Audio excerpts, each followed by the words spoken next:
alhamdulillahilladzi faddala bani adama bil ilmi wal amal ala jami'il alam. Wassalatu wassalamu ala sayyidina Muhammad wa ala alihi wa ashabihi ya nabi'il ulumi wal hikam, amma ba'd. Pertama-tama dan yang paling utama, marilah kita panjatkan puji syukur kehadirat Allah yang Maha Ghafur, yang telah memberikan kita beribu-ribu nikmat yang tak terukur, untuk hambanya yang selalu pandai bersyukur, agar kita semua panjang umur dan hidup makmur. Amin ya Allah ya Rabbal Alamin. Salawat dan salam marilah kita curah limpahkan kepada makhluk pilihan yang menjadi nabi akhir zaman, seorang pemimpin yang menjadi suri tauladan, seorang hamba yang menjadi cermin kehidupan, dan seorang utusan yang menjadi juru keselamatan bagi umat yang beriman, yakni Sayyidina wa Maulana Muhammad sallallahu alaihi wasallam. Tak lupa kepada keluarganya, para sahabatnya, para tabi'in, atba' tabi'innya, dan mudah-mudahan kita selaku umatnya mendapatkan syafaatnya. Amin ya Allah ya Rabbal Alamin.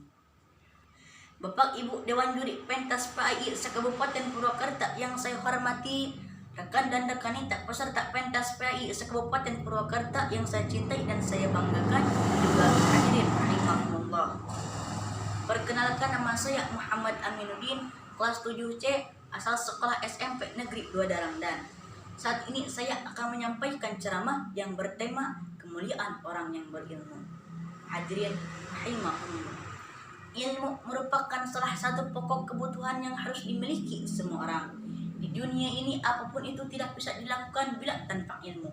Maka urgensi ilmu sangatlah penting, khususnya ilmu agama.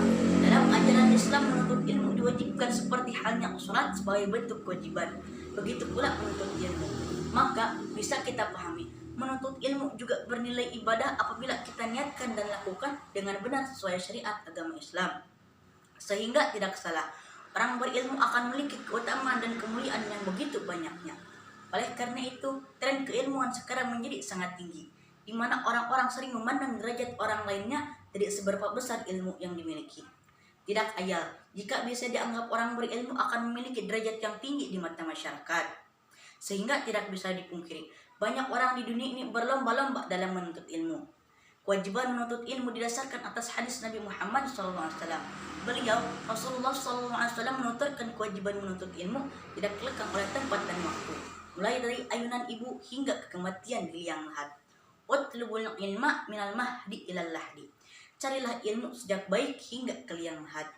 Artinya, selama kita masih hidup dan memiliki akal yang sehat untuk menerima suatu ilmu, maka kewajiban menuntut ilmu tetap harus ditunaikan hingga ajal menjemput. Redaksi hadis ini seolah Rasulullah SAW sudah paham bahwa urgensi ilmu di masa mendatang akan semakin tinggi, sehingga beliau Rasulullah SAW mewajibkan atas umatnya untuk menuntut ilmu. Banyak sekali keutamaan yang akan didapat oleh orang berilmu, dan hal ini sebagai motivasi agar diri semakin giat dalam menuntut ilmu. Allah Subhanahu wa Ta'ala telah menjelaskan keutamaan orang berilmu dalam Islam melalui ayat-ayat Al-Quran dan hadis-hadis sebagai sumber pokok ajaran Islam. Dan di antara keutamaan tersebut, yang pertama, orang berilmu akan dimudahkan dalam menuju surga. Dalam sebuah hadis Rasulullah SAW, "Man salaka tariqan yaltamisu fihi ilman, sahalallahu lahu bihi tariqan ilal jannah." Barang siapa yang menempuh perjalanan untuk mencari suatu ilmu, maka akan Allah mudahkan dalam menuju surga. Maksud dari hadis tersebut adalah seorang muslim yang berilmu akan dimudahkan oleh Allah dalam menuju surga. Dikarenakan dengan ilmu seorang muslim dapat beribadah dengan benar sesuai dasar hukum Islam. Dari hadis tersebut dapat kita lihat bahwa ilmu sangatlah penting bagi umat muslim dan memiliki manfaat bagi kehidupan dunia dan akhirat. Yang kedua, orang berilmu akan memiliki pahala yang mengalir. Dari Abu Hurairah radhiyallahu anhu, Rasulullah SAW bersabda, "An Abi Hurairah radhiyallahu anhu qala Rasulullah sallallahu alaihi wasallam, idza matabnu adama in qata'a amalu illa min salasin, shadaqatin jariyatin aw ilmin yuntafa'u bih aw waladin sholihin yad'u lah." Jika seseorang meninggal dunia, maka terputuslah semua amalnya kecuali 3 perkara. Yang pertama, sedekah jariah, yang kedua ilmu yang bermanfaat, dan yang ketiga doa anak soleh dan solehah. Maksud dari hadis tersebut adalah ilmu yang mengandung kebaikan yang diajarkan oleh seseorang kepada orang lain, kelak ilmu tersebut akan memberikan pahala yang mengalir kepada orang yang telah mengajarkannya ketika ia sudah meninggal dunia. Yang ketiga, orang yang paling takut kepada Allah adalah orang yang berilmu. Dalam Quran surat Fatir ayat 28 Allah Subhanahu wa taala berfirman, A'udzu billahi minasyaitonir rajim.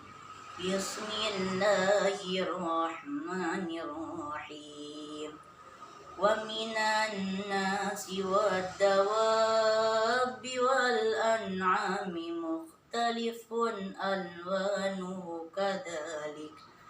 Innama yakhshallahu min ibadihil ulama.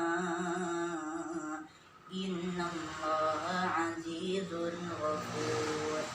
Dan demikian pula di antara manusia, makhluk bergerak dan bernyawa, dan hewan-hewan ternak ada yang bermacam-macam warnanya dan jenisnya. Di antara hamba-hamba Allah yang paling takut kepadanya hanyalah para ulama. Sungguh Allah Maha Perkasa, Allah Maha Pengampun. Yang dimaksud ulama dalam ayat tersebut adalah mereka yang berilmu, yang mengetahui dan mengakui akan kebesaran Allah dan kekuasaannya. Dengan ilmu seorang akan lebih memahami hakikat diciptakannya kehidupan ini. Dan dari pengetahuan tersebut seorang akan melihat kuasa dan kebesaran Allah sebagai zat yang Maha Pencipta. Dan orang berilmu akan merasa takut karena ia memiliki pengetahuan akan kuasa dan kebesaran Allah SWT.